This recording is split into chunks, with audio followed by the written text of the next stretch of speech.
Now, Ezekiel, he received a prophetic word to say, my man, if I give you a word to warn someone who is doing evil, and you don't warn him, and he dies, I'm going to require his blood from your hands. But when you are moving with a requirement that is divine, that God himself is saying, I'm requiring this payment from your hands, it becomes very difficult for whatever is positive to shine from your hands. Some of you have hands that have requirements on them. David's Israel struggled for 3 years famine until God had to say, if I am looking at the hands of the nation of Israel, there is a work of a former king who killed the men of the Gibeonites. And because Saul's household is bloody, you guys are suffering. Some of you take light some of the actions that you do. But I want to show you in the next few minutes that some of you, we cannot work on your hands until you correct the divine requirements of your hands. God says, the thief shall be ejected. Because whatsoever you have stolen is a divine requirement. Restitution should come from your hands. Shall we read our next Exodus? If a thief is caught, he should pay. He should have restitution so many times over.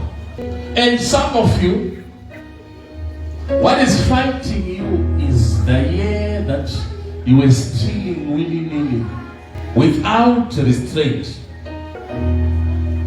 Because you're holding a pen, but mawakwa nezvikwereti ezvinozvawakapa.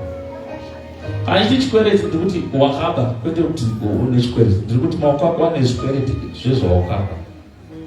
What you store has become a debt within your hands. It's a voice that is speaking against your own prosperity. You have a time, let's just say where you were employed somewhere and you store. You have to make sure that thing is not speaking against you in the heavens.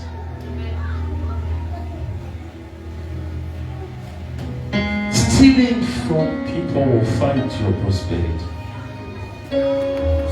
You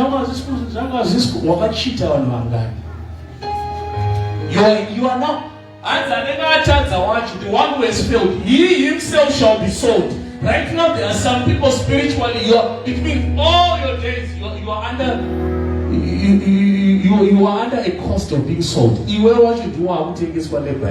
don't produce anything because you are being sold until you pay off that debt.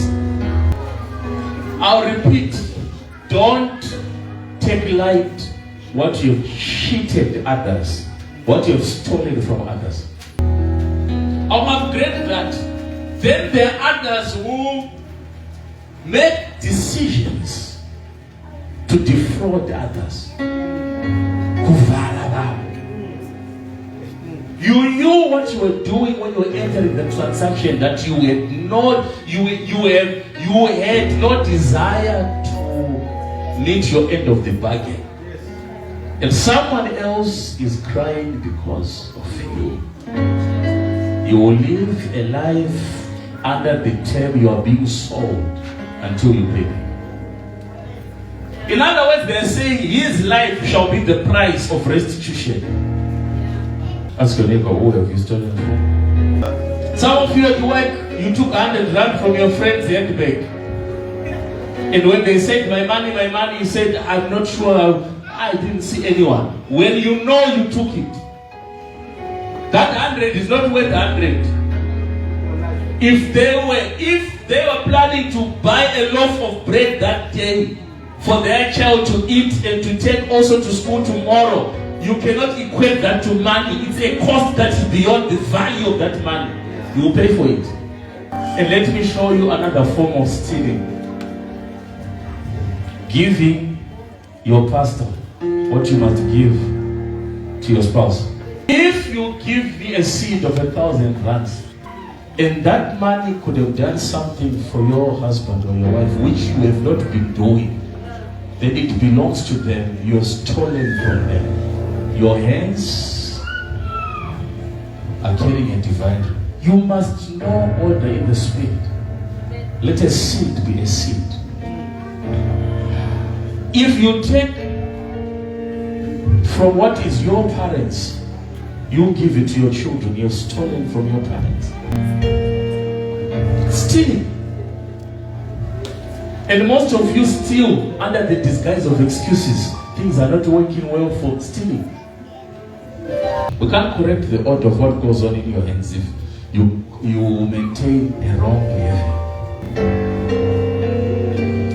It is wrong for Judas to say, could this not have been sold for so much and be given to the poor? He was stealing from Jesus. That was his reward or gift. What pledge blessing last year? But in the cheap one, and that's what you got request you.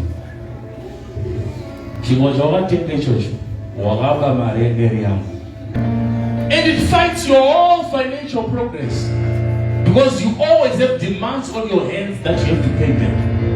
People neglect their parents in the name of precious. And then they steal from their parents. And then they wonder why. They find certain obstacles. These are divine requirements that begin to follow you until you pay back. So they are spirits which then make sure that your life begins to be a life of paying back stolen. So you need to understand what stealing is. Lest you say, I don't steal. There are many things that you could be stealing. When you take one from another and give to another, that's stealing. If the law itself can put a judgment on you for buying stolen goods, what about in the spiritual realm? Especially if you know, some of you actually like to buy from them because it's cheap. You know you cannot charge me the shop price. You store this thing. Give me at that price. A man who takes part with the thief hates his own soul. You are partaking of the sins of another. Therefore it shall be required from your hands. It is as good as you were there when that person was hijacked. If you enjoy proceeds of crime in the name of soft life, very possible to be a partaker of another man's sins. They are saying, I was not there when you went to steal, but I'm joining with you today to say we are both criminals. You are partaking of another man's sins.